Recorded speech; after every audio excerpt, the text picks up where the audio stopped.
Assalamualaikum warahmatullahi wabarakatuh. Selamat petang lah. Hari ni PC lambat kan lah. Hari ni bersambung menyambung. Alhamdulillah saya baru diambil keterangan oleh PDRM daripada Bukit Aman berkenaan dengan satu laporan polis lah yang dibuat oleh anak Tan Sri daripada Pulau Pinang tu. Anak Tan Sri kan? No? Pak dia Tan Sri. Dia anak Tan Sri. Dan MP ke tu? MP mana dia tu? Bagan. Dia 2 kali lah report polis kat saya, kata kes yang sama. Dulu pun saya diambil keterangan juga. Kes hampir sama, dokumen yang saya bekalkan pun hampir sama kepada pihak polis. Cuma yang latest ni saya bekalkan juga kepada pihak polis. Konsistensi saya dalam urusan pentadbiran negeri sebagai Menteri Besar, saya telah menghantar 3 surat kepada Yang Amat Berhormat Perdana Menteri untuk bertemu bagi merundingkan beberapa perkara dengan Kerajaan Persekutuan berkaitan dengan kerajaan negeri. Konsistensi saya ialah dalam hal merundingkan bayaran pajakan Pulau Pinang dalam para 4.2 surat tersebut. Saya nyatakan antara perkara yang nak dirundingkan 4.2 pajakan Pulau Pinang berdasarkan perjanjian 1868 dan berdasarkan Perlembagaan Malaysia 167/7, bayaran pajakan Pulau Pinang dibayar RM10,000 setahun. Bermula tahun 2018 dibayar RM10,010,000. Yang nak dirundingkan oleh kerajaan negeri dengan Kerajaan Persekutuan ialah kadar semasa bayaran pajakan. Konsisten dalam ketiga-tiga surat. Itu kerja saya sebagai Menteri Besar. Bersurat, proper, bersopan, beradab. Adapun pandangan ataupun jawapan Yang Amat Berhormat di Parlimen semalam bahawa Menteri Besar lain itu ada sopan, ada adab dalam hubungan negeri dan persekutuan. Saya tak tahu ukuran diambil dari mana, tapi sepanjang perhubungan G2G, hubungan saya sebagai Menteri Besar dengan Yang Amat Berhormat Perdana Menteri adalah proper, bersopan, beradab, bertata kelola. Ya, ada surat, ada permohonan, hadir mesyuarat, itu fungsi Menteri Besar lah. Ada pun ceramah-ceramah, ucapan-ucapan dalam kempen pilihan raya, itu sebagai pengarah pilihan raya. Saya tengok masa ceramah pilihan raya Yang Amat Berhormat Perdana Menteri pun sakan juga. Ada keluar macam-macam perkataan. Kan? Bodoh, bangang, apa lagi ya. Saya tak ambil itu ucapan Perdana Menteri. Itu ucapan Presiden Parti lah yang berkempen dalam pilihan raya. Dan tak ada orang saman pun. Jadi saya rasa kena ada beza. Sebab kita diletakkan pada batang tubuh yang sama, beberapa fungsi. Dan kita memakai beberapa topi dan beberapa pasang kasut. Masa pakai topi pengarah pilihan raya, ucapan kita ialah daripada parti yang bertembung, bersaing dalam sistem demokrasi. Maka ucapan kita akan menunjukkan kebaikan kita dan menunjukkan kelemahan lawan. Saya rasa semua parti di Malaysia membuat perkara yang sama. Sama saya pun, sebab saya juga diberi fungsi sebagai Ketua Pengarah Pilihan Raya. 3 lagi Menteri Besar Negeri yang disebut sebagai membandingkan kesopanan dan adab berkaitan dengan hubungan kerajaan negeri dan persekutuan. Mereka tak ada jawatan macam saya. Jawatan Yang Amat Berhormat Menteri Besar Perlis sebagai Pesuruhjaya Negeri Perlis, Yang Amat Berhormat Negeri Kelantan Timbalan Mursyidul Am Yang Amat Berhormat Menteri Besar Terengganu naik Presiden. Saya Ketua Pengarah Pilihan Raya. Fungsi saya dengan mereka berbeza. Jadi jika diambil ucapan dan tindakan-tindakan saya sebagai Ketua Pengarah Pilihan Raya yang bersaing dalam sistem demokrasi di medan politik, dibawa itu letak dalam kasut Menteri Besar, itu satu penilaian yang tidak tepat dan tidak adil untuk saya. Bagi kerja-kerja sebagai seorang Menteri Besar, saya telah memenuhi garis panduan seperti mana yang saya telah sumpahkan dalam sumpah perjawatan saya. Menimbang dengan seadil-adilnya perkara-perkara yang dibawa untuk pertimbangan saya, memelihara kepentingan negeri ini, sumpah, untuk kepentingan negeri bagi pihak Kebawah Duli Tuanku Sultan. Itu sumpah saya. Dan saya tak ada buat ucapan-ucapan yang di luar tata susila seorang pemimpin negeri apabila saya memakai kasut Menteri Besar, memakai topi Menteri Besar. Jadi bila diambil kerja saya yang lain letak dalam kasut Menteri Besar, tak adil lah. Dan diucapkan tu di Parlimen di mana saya tidak ada di situ untuk menjawab. Jadi saya dapat ruang ini untuk saya jelaskan supaya rakyat Malaysia memahami watak-watak yang ada di medsos, ada di mana-mana tu adalah watak berdasarkan fungsi saya dalam parti dan fungsi saya sebagai Menteri Besar. Hari ini saya bercakap dengan tuan-tuan ni sebagai Menteri Besar. Jadi suara saya pelan sikit. Saya banyak senyum, kan? Saya tak ada maki hamun ke ngutuk ke apa tak ada. Sebagai Menteri Besar lah kan. Cuma saya gurau-gurau tu biasalah. Takkan tak boleh melawak langsung. Kalau tidak, letik Menteri Besar daripada kalangan generasi robot. Tak ada melawak apa? Betul ya kan? No? Lama wartawan boleh no. Tak tahu nak tulis apa. Okey, saya telah beri kerjasama dalam siasatan polis. Disiasat di bawah seksyen berapa tadi dah. Saya tak ingat lah. Tapi berkaitan dengan satu PC yang saya buat selepas perjanjian sempadan darat dan maritim dengan negeri Perlis. Saya ada sebut tentang sempadan dengan Pulau Pinang. Saya dah beri keterangan tu saya bagi kat polis lah. Lain-lain pada tu saya tak ada apa kebimbangan kerana semua ucapan saya tu ada sandaran. Berdasarkan dokumen-dokumen yang saya pegang ni, saya tunjuk sudah lah kan. Boleh ambil gambar? Boleh ambil gambar, boleh. Kandungan tak boleh lah. You suka ambil gambar kan? Ambil gambar. Daripada watak tomboy sekarang sudah feminin. Tapi kerja masih jurugambar. Harap ada kemajuan. Yang marah tau, gurau je.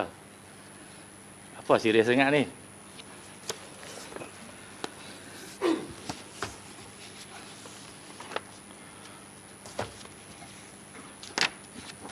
Surat kita tak betul setiap no. Saya bagi kat polis kan no.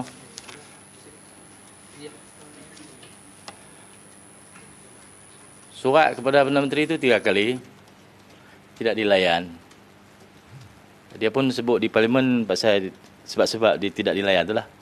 Sebab tadi itulah saya jelaskan panjang lebar. Saya harap dia mendengar penjelasan saya. Saya rasa ketika saya bertemu dengan beliau di Lima, di Majlis Hari Raya sebagai Menteri Besar, saya polite, moderate. Tak ada sikap-sikap yang digambarkan semalam tu lah. Lagipun watak asli kita macam tu, orang Kedah, bahasa Kedah, saya rasa dia faham tapi dia buat tak faham kerana dia bimbang dengan DAP. Saya rasa semua tindakan-tindakan dia pun kerana dia risaukan DAP. Kalau dia membuat pertimbangan dengan adil, saksama, seperti mana yang disumpahkan sewaktu mengangkat jawatan sebagai Perdana Menteri, dia akan layanlah surat saya tu dengan adil dan saksama. Saya bukan ada salah apa. Salah bersaing di arena politik dalam ceramah-ceramah tu boleh dijawab dalam ceramah balik. Ataupun dia suka ambil tindakan. Ambil gambar. Contoh surat saya hantar kepada Perdana Menteri. Mana? Amoy. Saya minat you lah. Amoy, angkat ni gambar.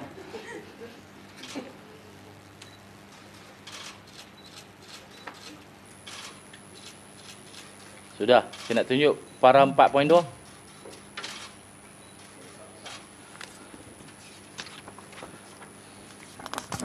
Sonok kan? Panas sikit. Saya tak panas apa. Saya steady je. Ayo ambil gambar para 4.2.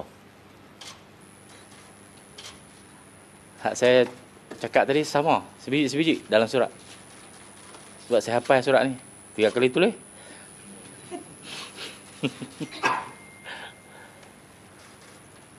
Okey. Nampak ni Farid? Nampak? Ambil gambar, bagi terang sikit. Ini tata kelola yang betul. Saya tak buat tata kelola, saya tata kelola. Ini tata kelola. Hak depa buat tu tata kelola. Ambil. Ya, ni surat yang ketiga. Dan saya rasa Yang Amat Berhormat Perdana Menteri pun mengaku semalam dia terima surat. Tapi dia tak mau jumpa. Saya kata tak apalah. Itu pendirian. Dan saya rasa pendirian itu tidak tepat dengan tata kelola sebagai seorang Perdana Menteri. Kerana dia mesti berlaku adil. Walaupun saya parti lain.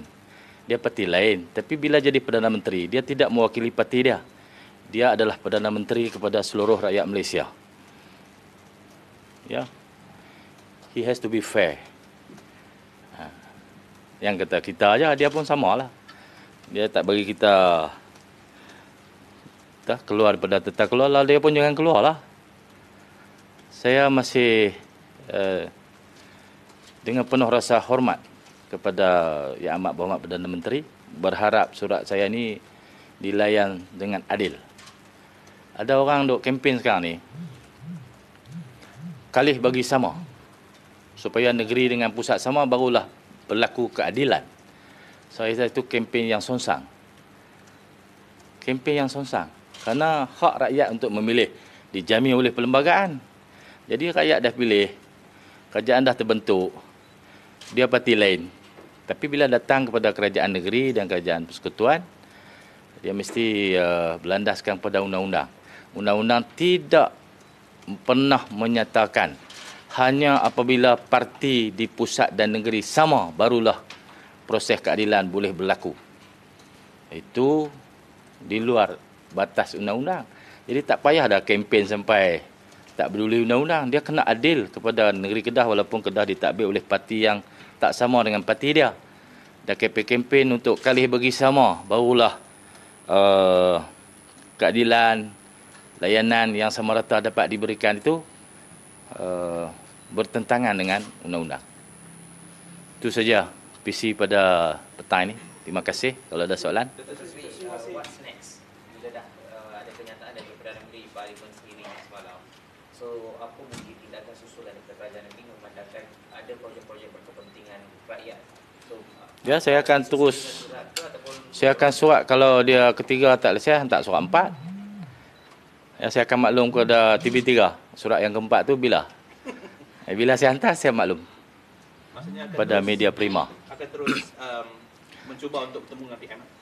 Ya, saya tak boleh patah hati. Saya tak boleh koyak. Sebagai Menteri Besar, saya mesti tabah untuk terus membawa negeri saya seperti yang diperuntukkan di bawah undang-undang. It is very unconstitutional to ignore our state. Kerana saya parti lain.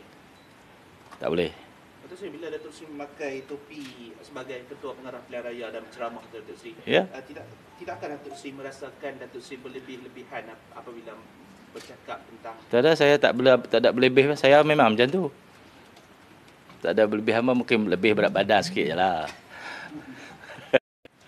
Saya memang watak macam tu. Sebab tu dia bagi saya pengarah pilihan raya. Kalau tidak tentu dia bagi saya Mursyidul Am. Kan? Betul tak Linda? Kalau saya itulah. Kalau saya seperti yang mereka hendaki, tentu saya jadi Mursyidul Am. Kan? Baik warak tunduk kan. Apa pun tak kata kau orang. Kalau Datuk Seri fokus tadi nak naikkan bayaran pajak kerja tu semasa punya nilai. Ya, sepatutnya macam tu. Sepatutnya macam tu. Fokus saya. Mereka dakwa saya melanggar perlembagaan. Takkan minta harga semasa dulu langgar perlembagaan. Mereka tuduh saya nak suruh pindah. Itu saya tak suruh. Saya tak kata. Mereka kata Sanusi desak perlembagaan dipindah. Saya tak pernah kata di mana-mana pun. Datuk Seri tak pernah cakap dengan Tak pernah. Saya kata atas dunia ni hak tak boleh pindah Quran dengan hadis ya. Saya tak suruh pindah perlembagaan pun. Jadi itu salah. Mereka kod. Jadi perbincangan di Parlimen semalam tu atas kod yang salah dan mereka semua merujuk pada kesalahan tu. Jadi semua cakap tu salah. Lain kali tanya saya lu hang kata apa? Jadi saya boleh habaq, saya kata ni. Tapi dia petik portal mana Free Malaysia Today ke apa entah. Kata saya urge untuk pindah perlembagaan supaya Pulau Pinang masuk balik kat Kedah. Saya tak pernah kata macam tu. Jadi semua rujuk situ. Gua rujuk situ. Anak Tan Sri rujuk situ. Perdana Menteri rujuk situ. Siapa dia kan? Semua rujuk Free Malaysia Today. Padahal saya ada telefon. Nombor telefon saya pun mereka tahu. Tanyalah saya, hang kata apa? Mana boleh rujuk sumber macam tu? Kan? Sejak bila pula portal jadi sumber rujukan kerajaan? Kerajaan ada sos dia. Cara dia ambil sos dia. Asas-asas kerajaan mana boleh ambil di portal?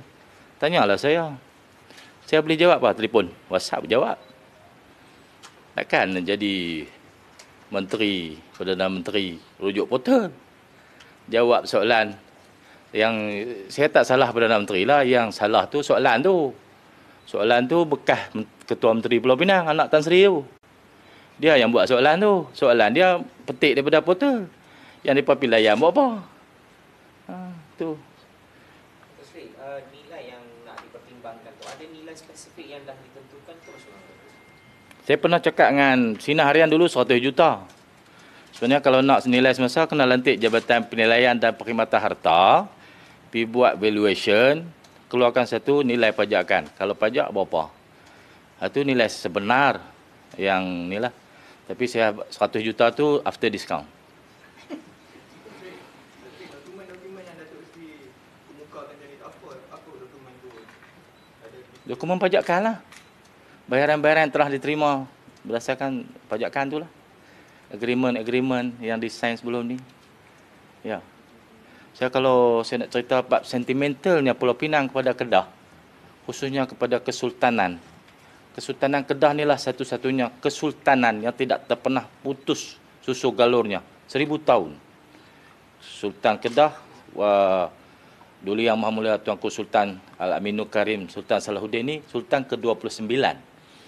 Peristiwa penjajahan Francis Light dan penipuan British kepada Kesultanan Kedah tahun 1786, 1821, 1863, 1923 berlaku pada ketika pemerintahan Sultan Kedah ke-20, 21 dan 22.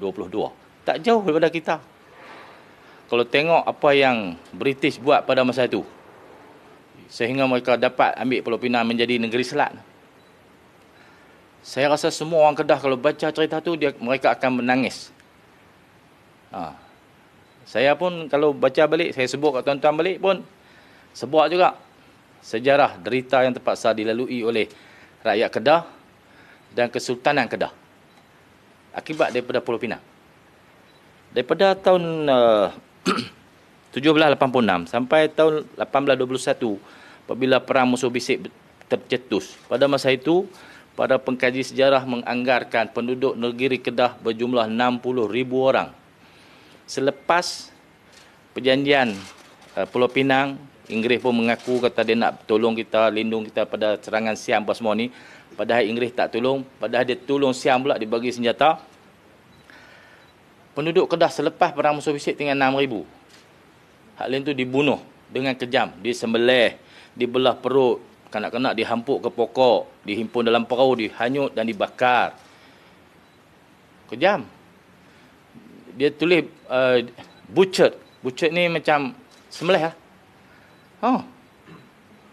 Berpuluh-puluh ribu rakyat Kedah. Jadi derita tu masih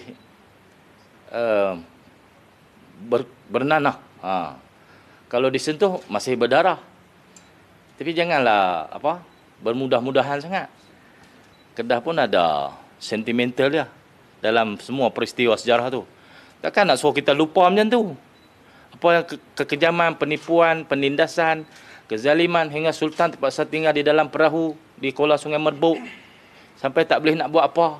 Dia kata kalau nak suruh saya surrender tak, kalau nak penggal saya sila penggal. Tak boleh buat apa pada masa itu. Kekejaman dan kejahatan British. Ada Datuk Seri Anwar kata kalau kita ungkit ni semua, Siam akan ungkit juga perjanjian Siam ke atas Kedah, pemilikan Siam ke atas Kedah. Seluruh dokumen ahli sejarah dan penghakiman pada tahun 1906 dalam kes Tengku Saad yang menentang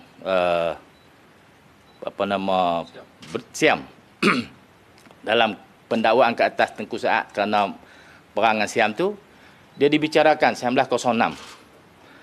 Hakim pada masa itu mendapati Kedah ni sebenarnya negeri berdaulat dan tidak ada satu dokumen pun yang menyokong bahawa telah berlaku satu pemerintahan efektif Siam ke atas Kedah dari tahun 1821 sampailah sekarang. Tak pernah berlaku.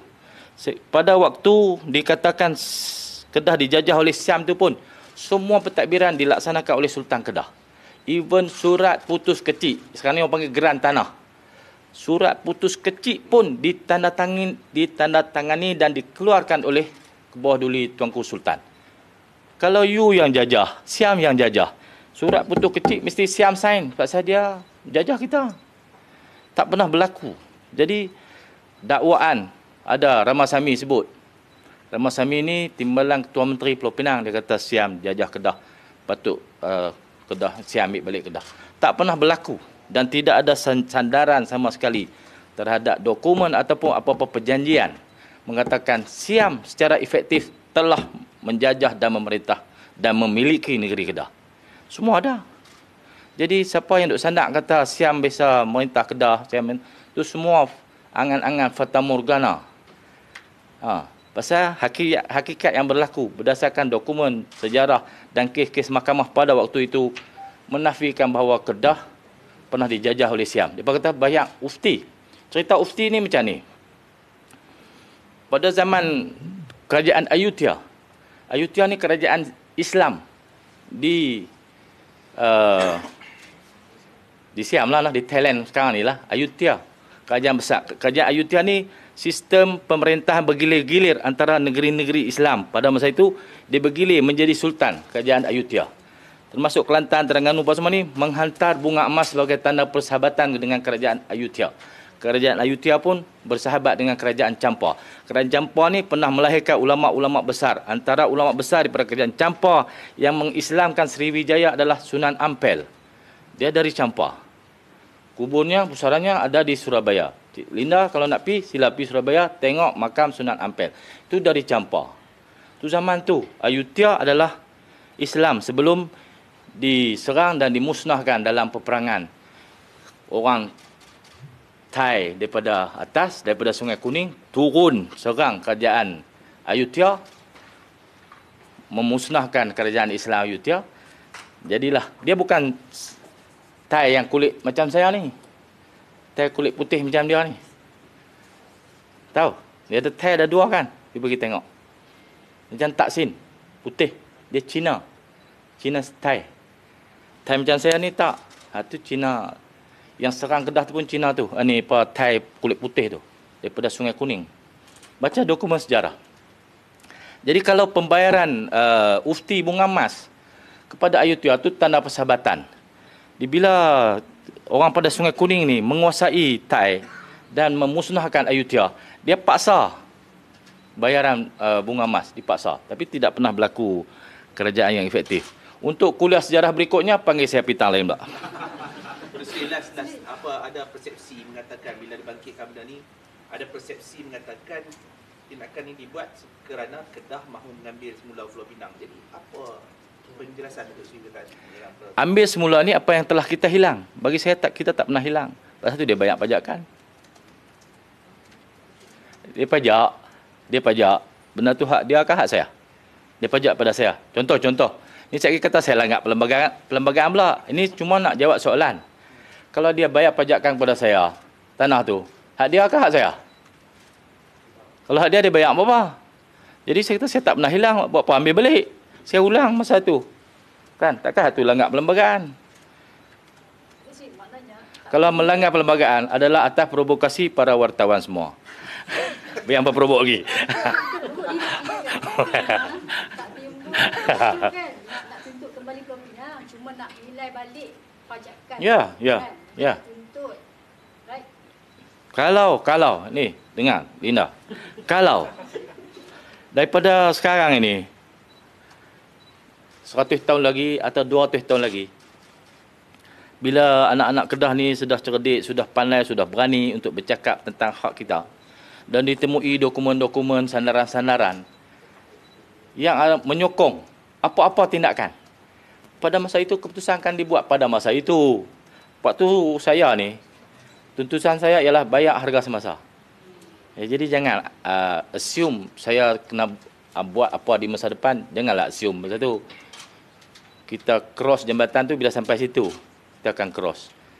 Nak cross ke tak cross, bila sampai di jambatan baru kita tentukan. Sekarang ni kita proses bayar harga semasa. Sebab realiti Yes. mainkan tu untuk Ya, itu tujuan politik DAP. Untuk menakut-nakutkan penyokong DAP bahawa kalau kamu tak sokong DAP, negeri ini akan diambil alih oleh Kedah. Itu naratif DAP. Itu politik DAP, politik perkauman sempit untuk menakutkan orang Cina khususnya. Saya kata ini DAP ni kena tolak bang lah. Tak aman Malaysia kalau DAP menang lagi. Orang Melayu pun takut kat DAP tak tentu punca. Kan noh? Rugilah. Terima kasih semua. Assalamualaikum.